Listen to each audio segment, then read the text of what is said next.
In this world, horrific monsters called kaiju can attack at any time, destroying dozens of city blocks in an instant. To fight these monsters, the military has formed these specialized task forces to handle situations like these. So after issuing an evacuation order and making sure all the surviving citizens have made it to safety, they are given the all-clear to engage with the monster. The whole incident is being broadcast live, so everyone who is not in the danger zone is watching in anticipation to see how the task force takes down this monster. They send in Division 3, and these guys do not play around.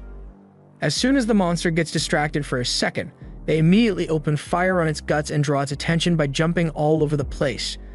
But once the prep is completed, one member fires a rail gun at the monster, cutting a hole straight through its chest and causing it to explode from the inside out. Now that the worst of it is over, we get a look at the aftermath of the incident and the poor fellas whose job it is to clean kaiju guts out of the city streets. The 3rd Division receives a lot of cheers from the people whom they have saved with their quick response time, but none of that praise is ever going to be going towards Kafka or his team. And that's because their job only starts after the fighting is already over. No one cares about their work and they get no thanks for their efforts, but it's a necessary job, so Kafka is happy to get it done. As he is hacking away at the kaiju meat, a drone comes over to him saying the research department wants a sample of the monster, so he puts some of it in a test tube and puts it in the drone. On the ground, a member of Kafka's team makes the mistake of hoisting up some of the guts of the monster, and despite Kafka warning him not to do it, it was already too late as he has acid sprayed on his body. It burns straight through his suit, but Kafka knows how to treat the wound since he has had something similar happen to him before, so he is sure his teammate will be fine. Kafka takes a moment to look at the workload they still got left to do, and he has no idea how they expect him to be able to completely remove this thing in less than a week. The team manager comes up to Kafka and tells him he is being transferred to clear another section of the monster, but it's the intestines, so Kafka wants nothing to do with it. Yet he gets dragged away anyway. After a long day of dealing with monster shit, Kafka returns home, but he can still smell the doo-doo up in his nose. He grabs a tissue to try to get rid of the smell, and he then notices a news report about the kaiju incident and the captain of the 3rd Division who took it down. Mina Ashiro. Not only did she manage to become the captain of her division in a relatively short time, but she is also credited with taking down hundreds of kaiju. It seems like Kafka has known Mura since childhood as they made a promise to get rid of all kaiju together, but with how things have turned out, Kafka is left wondering how he ended up on the sidelines like this.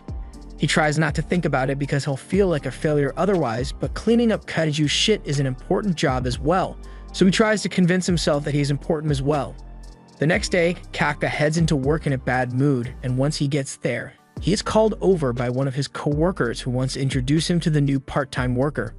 His name is Ichikawa, and he says he is determined to join the defense force one day, but the others laugh at him and say Kafka had the same dream years ago, but he eventually gave up on all that and settled into his role of clearing out kaiju parts. He is saying all this to praise Kafka, but it's just delivering bonus damage to his already fragile sense of pride. Ichikawa asks him why he chose to give up on his dream, but Kafka doesn't really have an answer for him. He just realized that his abilities were limited, so he couldn't bring himself to continue trying when he didn't have confidence in himself. Even though he knows it's a sad way to look at things, he tries to laugh it off and says Ichikawa will understand when he gets older, but Ichikawa refuses to accept Kafka's depressing way of life.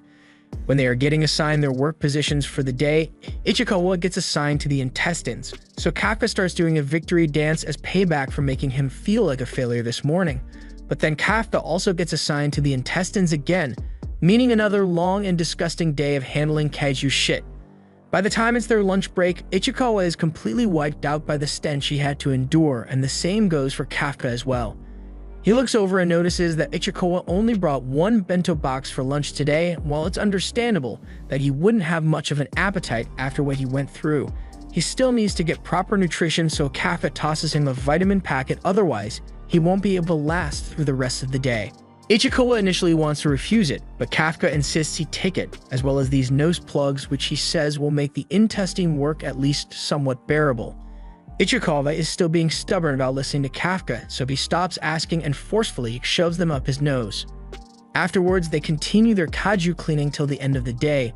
Once they can finally start packing up for the day, the others head out first while Kafka goes over the checklist of things they've done today, and he's glad the intestines are finally done, so he won't be needing to do that horrible work anymore.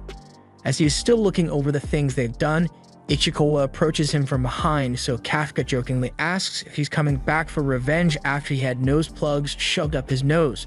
But on the contrary, Ichikawa is actually really grateful for what Kafka did to help him. It was thanks to his kindness that Ichikawa was able to make it through a whole day on the intestines, so he wants to show his appreciation. That's all he had to say, but as he is walking away, he turns back and tells Kafka that the age limit on recruiting for the Defense Force was raised to 33 due to the declining birth rates, so Kafka is within the eligibility criteria now. Ichikawa knows he has no right to question the life choices of others, but he could tell that when Kafka talked about giving up on his dream of joining the Defense Force, he looks sad.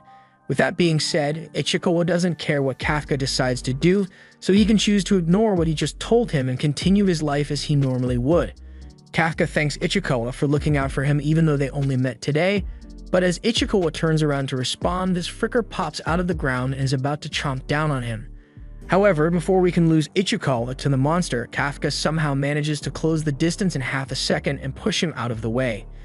Ichikawa is surprised by the feat Kafka was able to just pull off, but they aren't out of the woods yet since the monster attacks again and Kafka is forced to kick him out of the way.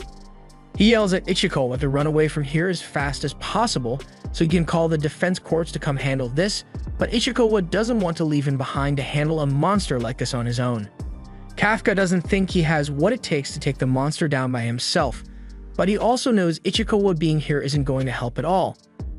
He's still young and has his dream of joining the defense corps, so he can't let himself be killed here like this.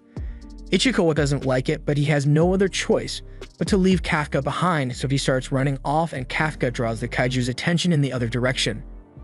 It begins chasing him and Kafka is running for his life, and he's moving really well for someone who gave up on his dreams.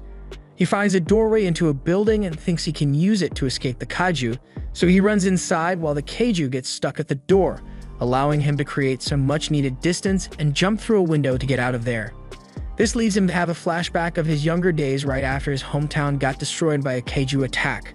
Both his and Mina's homes and school were destroyed, but what had him the most upset at the time was that he lost his holographic Charizard Pokemon card in the chaos. Mina was upset that her favorite cat ended up dying. They both decided that they wanted to become Defense Force officers, so Kafka made it a competition to see who could become the coolest officer between the two of them, and then they'll eliminate kaiju together. Back to the present, Kafka lands on the ground and continues running after he gets up from the ground. He doesn't know how he let things get so off track after he made that promise with Mina, but he's got to survive this kaiju first before he can think about that. He can't outrun it any longer, so he picks up a pipe and prepares to take a stand. But despite knowing that he needs to target its legs first, Kafka is frozen in fear and gets knocked out by the kaiju. He then has his leg crushed by the monster's hand, and with him now unable to move, it lowers its head so it can eat him whole. However, before Kafka is killed, Ichikawa shows back up and knocks the monster's jaw away. Kafka yells at him for putting himself in danger like this, but Ichikawa says he already notified the defense force. However, that doesn't mean he's just going to abandon a friend in trouble, especially one that is badly injured.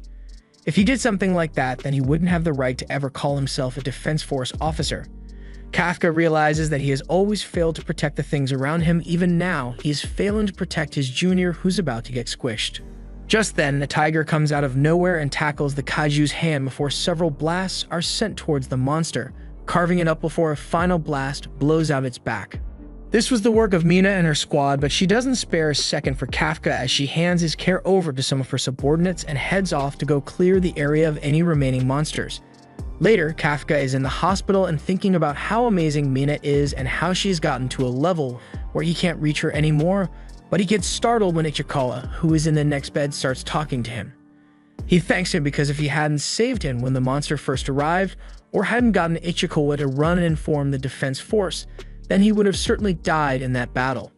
So as far as Ichikawa is concerned, Kafka is really cool. He really thinks he would make a great defense force officer, but that's still his own choice to make. Hearing this from Ichikawa, that helps Kafka make up his mind to try to join the defense force once more, but then he notices this freaky thing just flying over his head, and before he can even yell, has already forced its way down into his throat. He begins squirming in pain, but by the time Ichikawa is able to check on him, he has already turned into a kaiju monster. They are both dumbfounded to find that Kafka's appearance has changed, but Kafka tells Ichiko to calm down since he is still the same person on the inside. However, this old man doesn't seem to care and immediately calls the defense force to have Kafka eliminated.